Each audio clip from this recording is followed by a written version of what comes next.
Okay lads, first off, Merry Christmas. Great to have you here, season's greetings, and you're probably all wondering why we've called you in here, Chris. Yeah, it's that time of year again, isn't it? The time of the year for the world famous Christmas special. Now I think we can all agree that last year's, while absolutely outstanding in terms of the idea, it was let down massively in the execution by the piss poor quality of the talent that we had available to us. Ah! 30. Ah! He's fucking said it again! He was a red Torres. Why is your head so big? I don't know.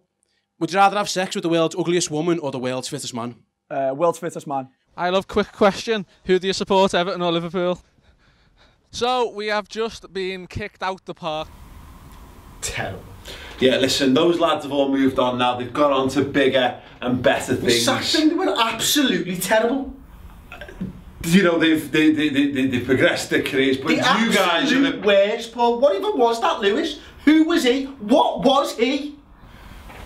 But anyway, listen, you guys are the future Redmen TV now. You guys are the brand new people through the door for the first time. Yes, new guy. Question. I've been here for years. This is literally my third Christmas year. I'm not sure that's sure that's true. Third Christmas year. Anyway. It's your rite of initiation, this one. And for that, we want to showcase you being in sync, like we're in sync. It's important to be in sync, to be at the same level. Perfectly in sync. It's me and Chris. So what we're going to do this year is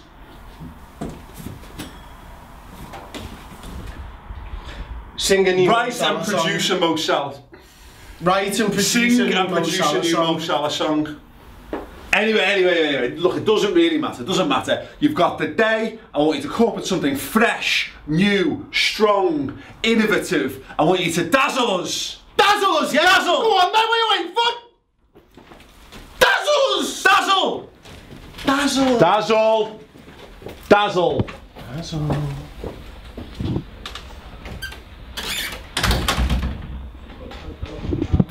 I despair. And being made to write shitty Mo Salah songs. I mean, I love the fella, but this isn't what I thought I'd be spending my time doing. I interviewed Steven Gerrard at the beginning of the month, and now look at me. Like 3 or 4 years I've been coming down here. You look at videos from years ago in old studios and everything. That's me on the couch at the Christmas special from last year. Fella playing Klopp on the guitar. That was me.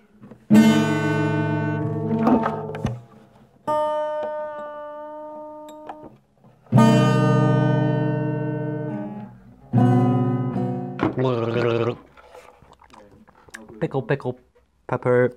Oh, Salah, yes. Go to university, they said, Ross. Go and get a proper job. And now I'm writing fucking Mo Salah songs while fucking Red and Stimpy put their feet up in the office. Yeah, fucking magic.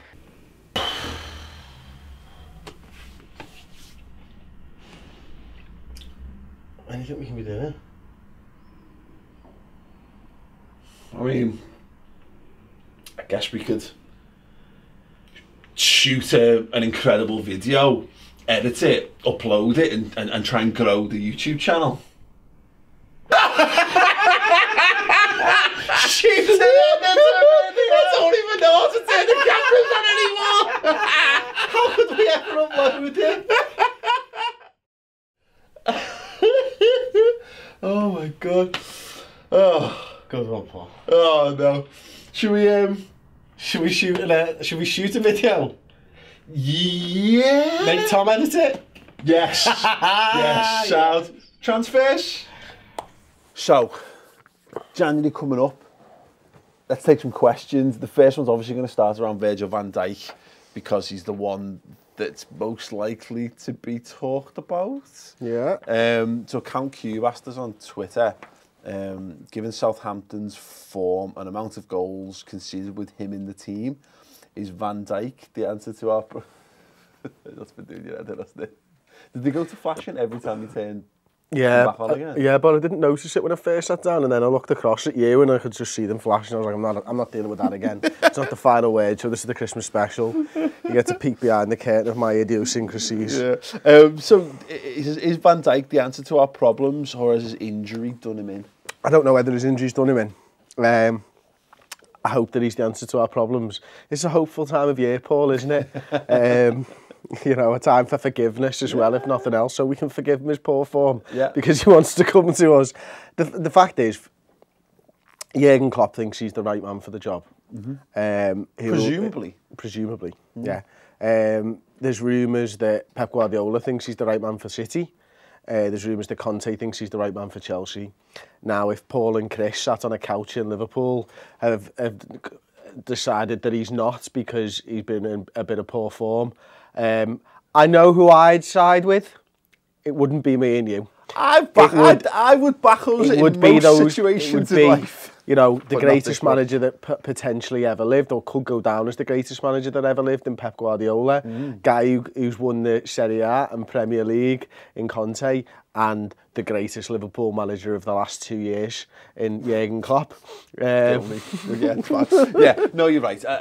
Again, we'll see. The problem with all this is that we don't know the psychological impact of two things. Of the failing to secure the transfer that he clearly wanted in the summer, so we don't know how that's impacted him.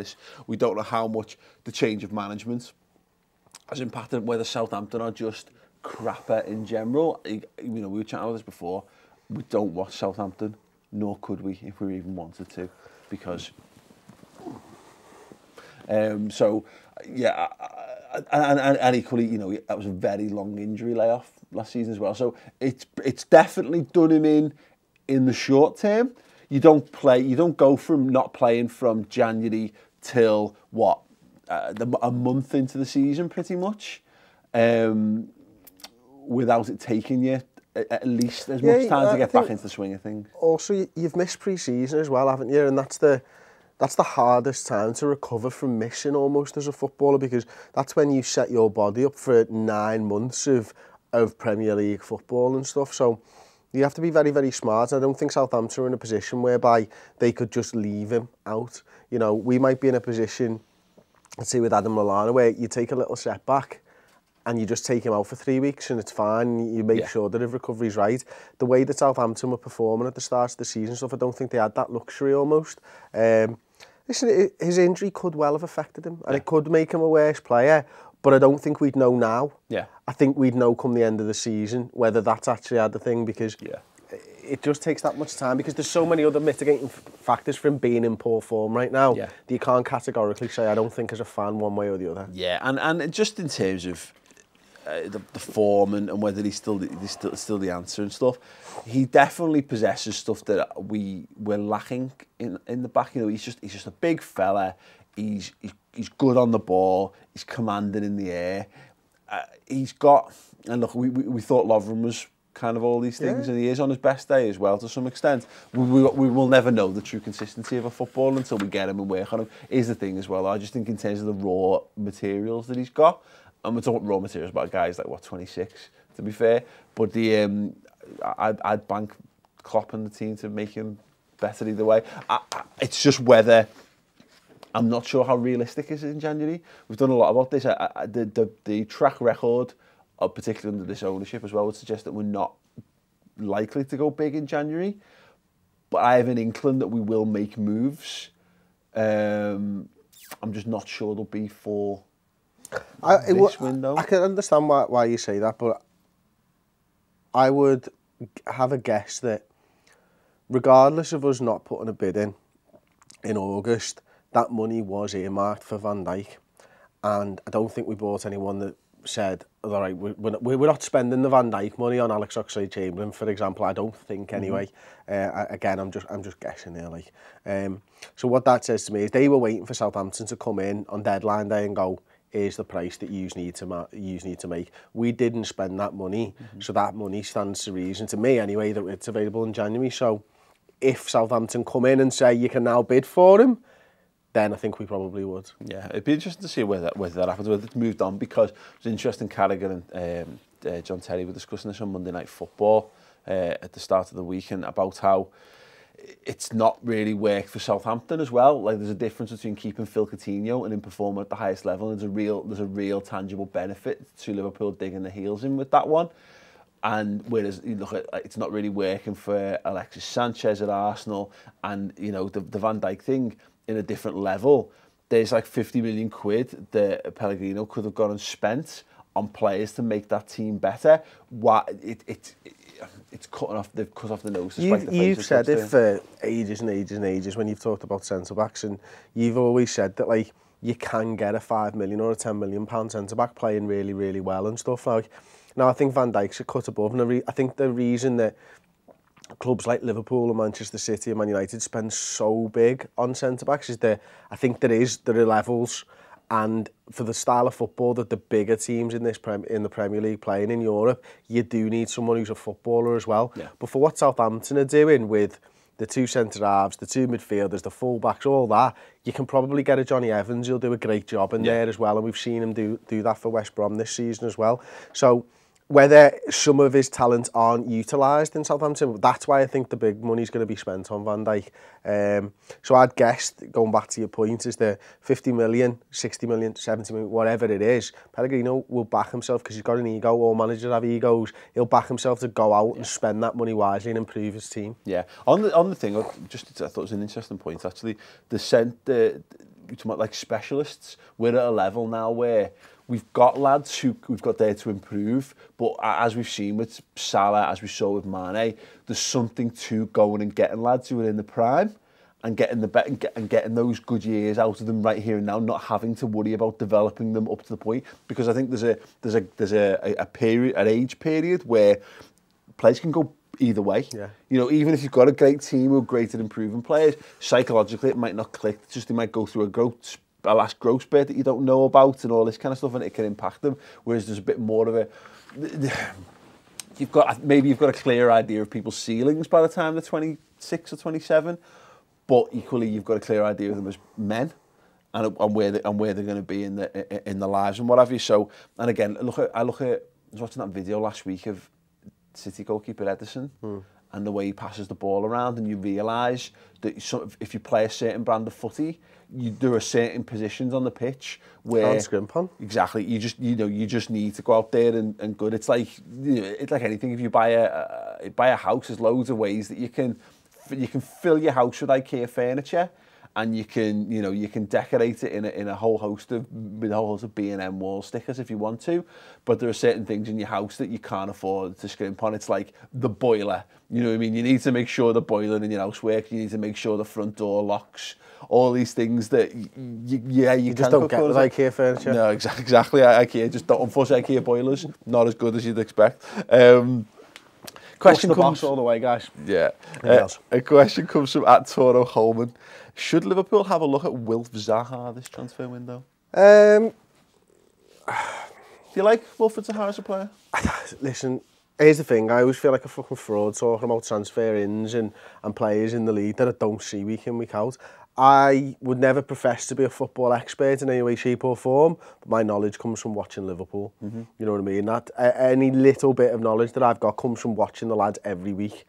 That's where I feel comfortable. So, talking about Wilfried Zaha, he's clearly a player. He's clearly got good skills. He's fast. I've seen all of his highlights, but I've never watched him for 90 minutes and looked at him in the same way that I've looked at Henderson this season for 90 minutes and seen how he's done. I've looked at Wijnaldum. I've picked out Moreno a few games and just watched him.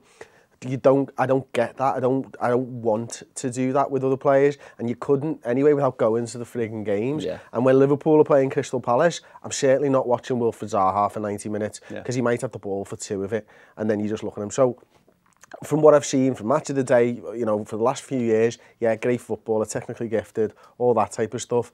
Do we really need him? Probably not. Would it take him if it didn't impact any of the other stuff? Probably, yeah. Yeah, I think he's tremendous. He's head and shoulders the best player in that Palace team.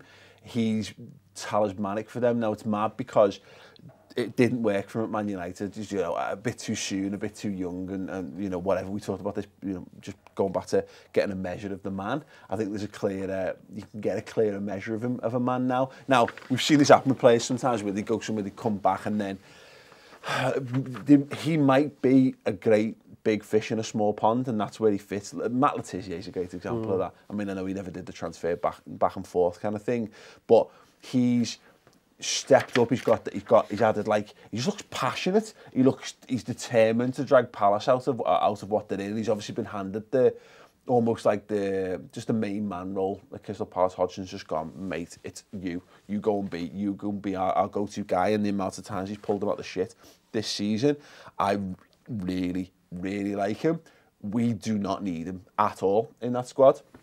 However, what I think we should do, and we're going to come on to a question in a moment about the 3 players we should sign, but probably won't. But he is a Chelsea signing, and in that regard, I mean, Chelsea every January buy a player that they don't really need, but it's great to have in case things go tits up. Like Mo Salah was it, Juan Cuadrado was it. They've done it time and time again.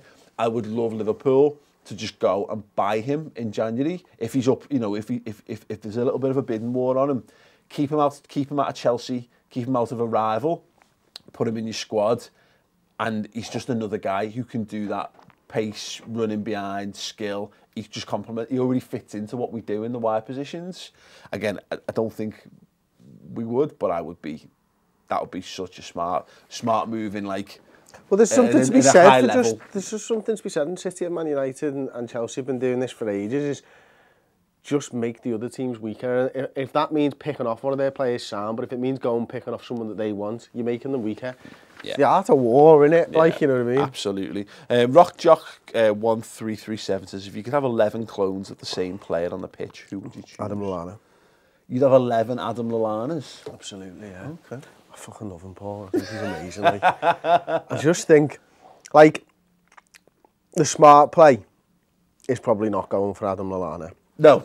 Because your defence is going to be pretty weak, you'd think. You'd think. But this guy wins the ball back from some mad angles that people just don't expect. Like, I don't really need to extol the virtues of Adam Lallana for this shout. He can do everything on a football field. He can head the ball, admittedly, you know. And if you had to think about it a bit more, you'd probably go for someone like an Emre Can or a Jordan Henderson, or something that can defend, but Adam Lallana, man, you're not getting the ball off them. They're never losing control of the ball. Yeah. That's the thing, when we start passing it around with my team and Lallana clones, you're not getting it. It will be death by Adam Lallana turns. Yeah. Never mind death by football. This is just the way it is. And we'll score goals every single time we attack. So, you know, I back him to defend at least 4 out of 5 times. So we'll win 10-3. Pretty much every game. Okay. Something like that. I've not put too much thought into it, admittedly. No, already. Did you just literally pluck Adam Lallana? Well, I knew I was going for Adam Lallana. I read the first part of the question. I didn't even finish the question. Who would you choose? Yeah. There you go. Yeah, you did. Lallana.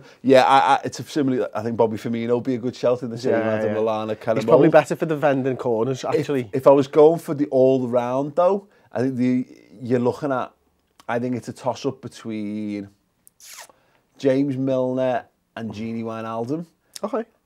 And I wouldn't have said Gini Wijnaldum prior to the Brighton game, because he's now played in a back 3. So he's now basically played in almost every position on the pitch at any given time. So yeah, there's your true utility man. Oxlade-Chamberlain could be a shout in that regard as well. Yeah, I think of the 3 that you've just mentioned, I can't imagine Milner being the best goalkeeper out of them.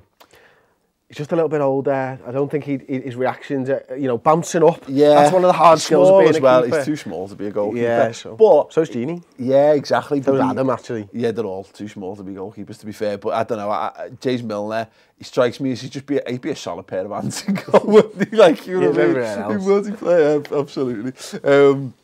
Okay then, 3 players. Hang on a minute. I've just read the question properly. It doesn't say Liverpool. No, it doesn't. But you set the stall out. I'll let you. Who would you have gone for if I'd have said Steven Gerrard? Steven Gerrard, yeah. I mean, I can't argue that. There you go, winner. 3 players Liverpool should sign, but probably won't. Donnarumma. Agreed, 100%. Especially with all the stuff going on with AC at the moment. Exactly. The AC Milan fans hate him. They've got no money. As it turns out, they're in massive dire straits. I mean, not to like AC Milan, they're a good football club, but I love it when people think they've got loads and loads of money and it goes tits up, because we've been in that situation, and I am the kind of person who is buoyed by other people being in similar or worse circumstances. Liverpool, he's one of those where City won't go for him because they don't need him. Man United won't go for him because they don't need him. Chelsea, maybe just the Italian connection, but then, you know, it depends if they've had enough of Courtois. Spurs, no, they're not. I don't think they would go for him either. We should absolutely go and sign Donnarumma. I completely agree. Got any more shouts? Let me throw one at you. Alexis Sanchez. Yeah, that was my third. Yeah, because he's there. I said it in the office this morning before this question was even there. Yeah, Alexis Sanchez, you know, again, is it realistic? No. Will Liverpool sign him? No, of course not. But it'd be great to put wrong the transfer mistake from the Suarez sale somewhere. But also, again, as you say, you're weakening Arsenal, although you're giving him a little bit of money to play with, of course. He's amazing. And sadly, you know, obviously a title challenge is not going to happen this season, but I think you could actively... It means that Coutinho can go and do whatever he wants in the summer. I don't care. You've got Alexis Sanchez, who's better than Phil Coutinho on his day, I think. And he's absolutely in his prime. I think you win the title if you sign Alexis Sanchez. Pretty much. This season? No. I was going to say, because this season's done. Like I say, this season's done. But, you know, from next season, you've betted him. Sign him on a 2.5-year deal or whatever, and you let him go and do whatever he wants after that. But yeah, I think you do. Who was your number 2 shout then? It was going to be Johnny Evans. I know. But I've changed to Bonucci. Okay. What's happening with him now, actually? Well, he's just at AC Milan, isn't he, I think? And they need money. We've established that. Let's go and get him. So I did. Should have got him in the fucking summer for 30. I did a video on my YouTube channel about the 5 players to sign. I went for Chiellini on a free. In that regard, in January. So to pick up because he's on a free. Well, yeah, to sign a pre-contract in January for the summer, because look, he's well too old, and people still saying he'd be our best defender. I'm not sure he would be come the start of next season in the Premier League for the first time. But Liverpool should go out and get. It's about specialists and about guys who bring something to the team.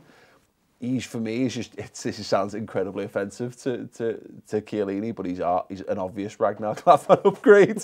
But he plays the role of the aging head. The old guy who's been there and done it, who's got a wealth of experience and silverware to back it up, and he just comes in and he takes over. Moreover, is the proper adequate Kolo Touré replacement for that squad. The only other one is he settled at Man City? Sergio Aguero. Take a punt on Sergio Aguero. Why not? Because he's better than Daniel Sturridge. Doesn't start. Get Aguero for the squad. Yeah. Anyone else you want to throw into the hat? Just talk about the Johnny Evans thing briefly. I was really impressed. I've had to go with Steve so many times, Theo, about the Johnny Evans shout, but when we played West Brom, he was fucking fantastic. Yeah, so that's that really. We imagine the fucking uproar if we signed Johnny Evans. I know. Shame, really. Let us know yours in the comments below. I'd also be looking at, is it Dembele from Celtic? Sure. Why not? Why not, indeed. Yeah, so there's no 3 players that Liverpool should sign but won't in the comments below. Well, lads, you ready? Yeah, are you ready? Yeah, come on, all right. Are you ready to dazzle? Yeah, dazzle. Just for anybody who doesn't know, this is my Mo Salah song to the tune of Don't Look Back in Anger by Oasis. Mo Salah is great, he will score 38, all from the right-hand side. And though goals are great, we love his hair and beard just the same. Thank you. So, my initiation for the Mo Salah song, I'm going to sing Is This the Way to Amarillo? Yeah. When the day is dawning on an Anfield match day morning, how I long to be there with Salah who's waiting for me, yeah. Over at the Cop End is where it's at. things are much better without that Hodgson twat. Is he another Juan Cuadrado? Oh, you stupid bitch, I don't think so. Scoring goals with Bobby Firmino, where Sadio Mane waits for thee. Setting up Phil Coutinho. I've got an erection, where's my pillow? Not good enough for Jose Mourinho. So happy Salah plays for me. Salah la la la la la la. Salah la la la la la. Salah la la la la la la. So happy plays for me. It'd be better if it was in tune. Well, you've blown me mind. Hello, can't take credit for this one, but I do like it. To the tune of That's Entertainment by the Jam.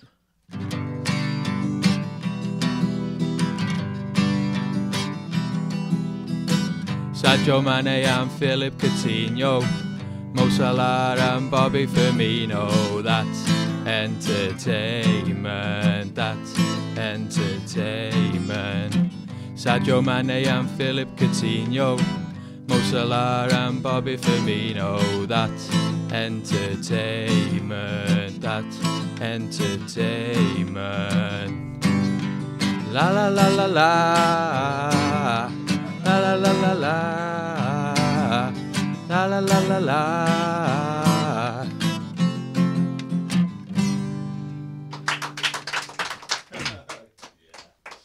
Okay, then we have a very clear winner. It is the not so new guy, Shy Fletcher. Round of applause, gents. Amazing. Don't know how you come up with it, Si. Don't know how you come up with it. Merry Christmas to one and all from the Redmen TV. Cannot wait for 2018. Thank you for watching. Thank you for subscribing. Si, do you want to play us out?